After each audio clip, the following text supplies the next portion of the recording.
והקונגרס היהודי הישראלי שהוקם השבוע פותח במסע הסברה ראשון, שמטרתו לקדם חקיקה באירופה שתקבע כי הכחשת השואה היא עבירה פלילית. הכתבה של חזי מחלב. ולדימיר סלוצקר עלה לפני שנה ארצה. מי שהיה סגן יושב ראש הקונגרס היהודי האירופי גילה להפתעתו כי בארץ לא קיים קונגרס יהודי ישראלי.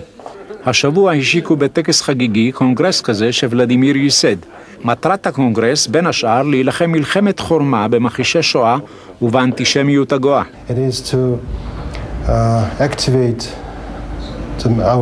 our actions in order to promote all governments of European Union to vote to recognize the denial of Holocaust as a criminal offense.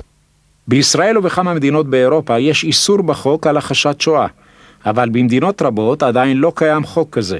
גם המראות הקשים האלה, שיש בהם הוכחה ניצחת למי שצריך בכלל, לקטסטרופה שפקדה את העם היהודי, אין בהם כדי לשכנע את מכחישי השואה.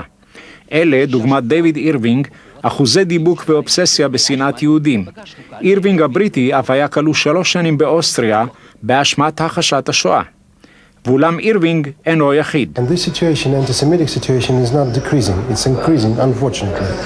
There are laws against... There are in different countries, but in some countries not. For example, in Greece not, and other not. In Portugal not, etc., etc. We have countries in EU which have this law, we have countries which have no this law.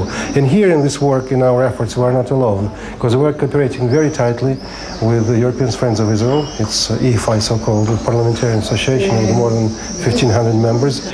ולדימיר סלוצקר יוצא אפוא מכאן מטעם הקונגרס שהקים למדינות אירופה השונות, כדי שיענישו בעונשים חמורים את מכחישי השואה למיניהם.